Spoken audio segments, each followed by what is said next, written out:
तो क्या हाल है बच्चों। एक बार फिर से आपका जोरदार तरीके से हमारे चैनल एज पाठशाला पे वेलकम। होप सो की जो प्रीवियस वीडियो था वो आप लोग ने देख लिया होगा और उस क्लास में हमने पढ़ा था लाइंस के बारे में।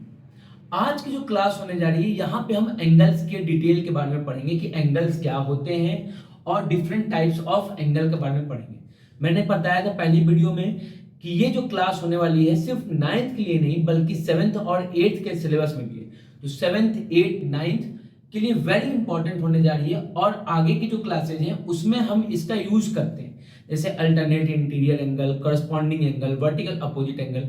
तो आज तक आप लोगों ने जो सीखा होगा कि करस्पॉन्डिंग एंगल आपस में इक्वल होता है, अल्टरनेट इंटीरियर एंगल आपस में इक्वल होता है, हम अपनी क्लास में बताएंगे कि क्यों इक्वल होता है, प्रूफ करके दिखाएंगे, साक्षात उतार देंगे प्रूविंग को अपने वीडियो में क्लास में, जिससे कि जो भी आपका डाउट है वो एकदम क्लियर हो जाए। तो आज की क्लास हम स्टार्ट करते हैं जहां पे हम पढ़ेंगे एंगल्स के बारे में।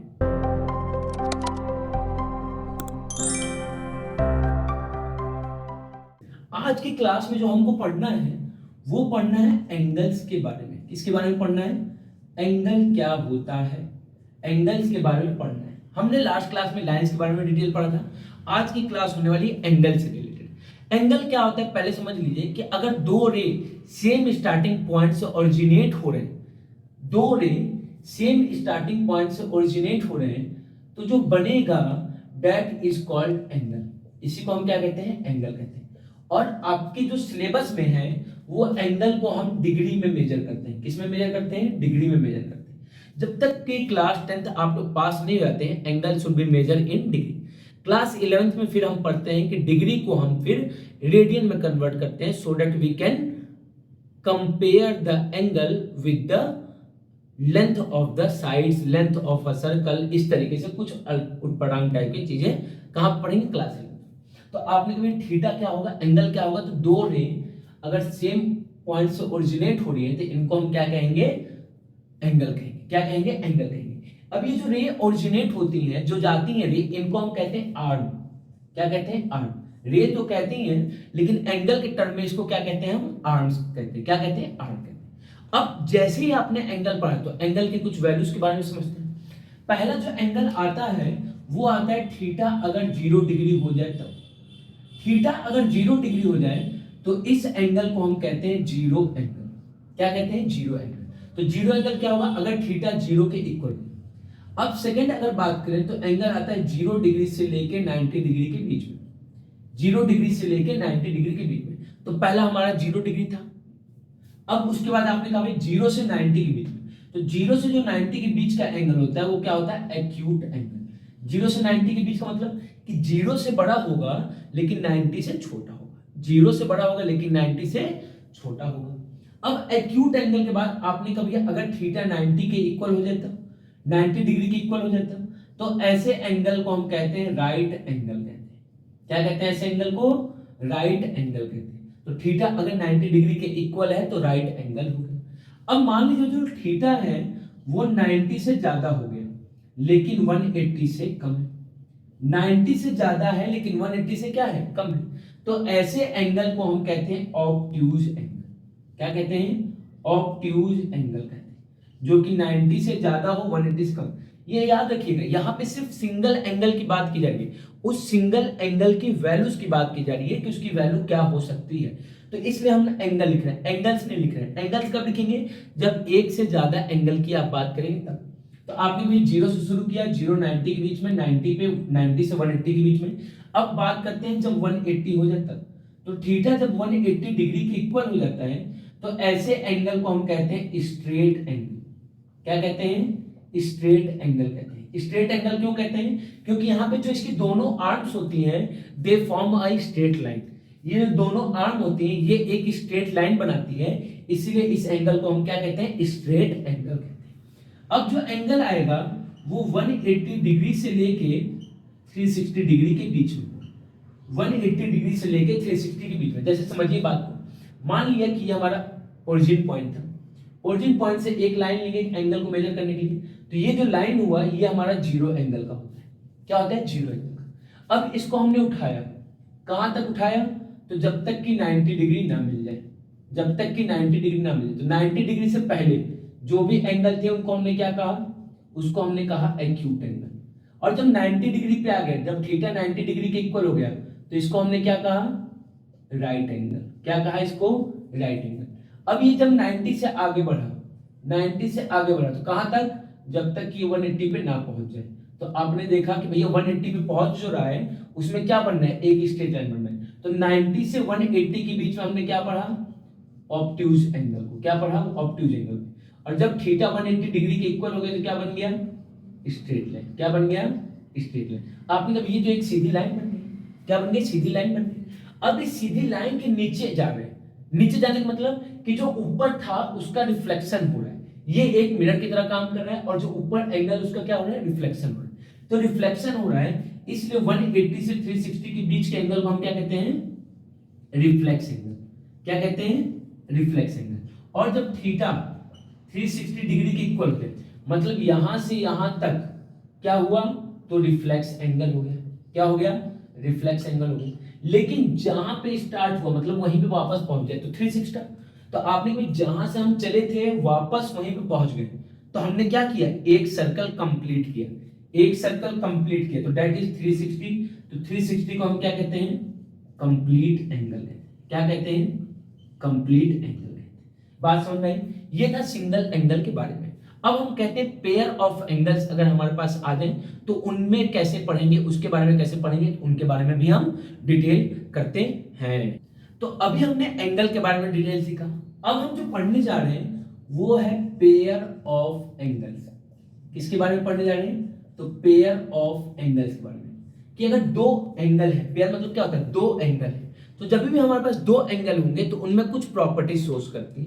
वो जो प्रॉपर्टीज होते हैं उनका कुछ नाम होता है, उस नाम के बारे में हम पढ़ने जा रहे हैं। तो जो पहला एंगल होता है उसको हम कहते हैं कॉम्प्लीमेंट्री एंगल। क्या कहते हैं, कॉम्प्लीमेंट्री एंगल्स। एंगल नहीं बोलेंगे, एंगल्स कहेंगे। क्यों एंगल्स कह रहे हैं, क्योंकि एक से ज्यादा हमारे पास एंगल। तो मान लेते हैं कि हमारे पास दो एंगल था, एक का नाम था थीटा और एक का नाम था फाई। क्या नाम है, फाई, PHI, फाई। और इसका नाम क्या है, थीटा, THETA। एक का नाम है थीटा और दूसरे का नाम क्या है, फाई। तो आपने कभी कॉम्प्लीमेंट्री एंगल्स क्या होते हैं कि अगर दोनों एंगल का सम 90 डिग्री के इक्वल हो जाए, तो दो एंगल का सम अगर 90 डिग्री के इक्वल है तो दोनों एंगल्स क्या हो जाएंगे, कॉम्प्लीमेंट्री एंगल्स हो जाएंगे। क्या हो जाएंगे, कॉम्प्लीमेंट्री एंगल्स हो जाएंगे। अब जो सेकंड आता है, सेकंड का नाम है सप्लीमेंट्री एंगल। अगर हम सेकंड की बात करें तो सेकंड का नाम क्या है, तो सेकंड का नाम है सप्लीमेंट्री एंगल। क्या है, सप्लीमेंट्री एंगल्स। Supplementary angle. तो सप्लीमेंट्री एंगल्स क्या होते हैं समझिए। सप्लीमेंट्री एंगल कॉम्प्लीमेंट्री का बाप होता है। कॉम्प्लीमेंट्री एंगल था, कॉम्प्लीमेंट्री एंगल का बाप, तो बाप क्या होगा, बेटा का डबल होगा। तो बेटा का डबल मतलब कि थीटा प्लस फाई जो होगा, थीटा प्लस फाई ये 180 डिग्री के इक्वल, 90 के डबल हो गया तो बेटा का डबल बाप, बाप हो गया 180। तो सप्लीमेंट्री एंगल क्या होगा, तो सप्लीमेंट्री एंगल मतलब दो एंगल का सम अगर 180 डिग्री है, दो एंगल का सम अगर 180 डिग्री है तो हम क्या कहेंगे, सप्लीमेंट्री एंगल्स कहेंगे। क्या कहेंगे हम, सप्लीमेंट्री एंगल्स कहेंगे। अब बात को समझिएगा। अब हमारा जो थर्ड एंगल होता है उसको कहते हैं हम एडजेसेंट एंगल। क्या कहते हैं, एडजेसेंट एंगल्स। Adjacent angles. अब समझिएगा एडजेसेंट एंगल्स क्या होता है, नाम से पता चला एडजेसेंट मतलब अगल बगल। तो जो बगल में बैठा है उसको हम क्या कहेंगे, एडजेसेंट एंगल कहेंगे। एडजेसेंट एंगल क्या होते हैं, दो एंगल जिनमें एक आर्म क्या हो, कॉमन हो। तो two angles having one common arm is called adjacent angle. तो टू एंगल्स, दो एंगल्स जिनमें एक आर्म क्या हो, कॉमन हो और साथ ही साथ सेम वर्टेक्स हो। तो same vertex and having one arm common. तो ये देखिए, ये जो आर्म है नाम देते हैं ABC और इसको लेते हैं O। तो जो OB है वो 1 में भी आ रहा है और 2 में भी आ रहा है। तो आपको ये जो OB है वो एंगल 1 में भी है और जो OB है वो एंगल 2 में भी है।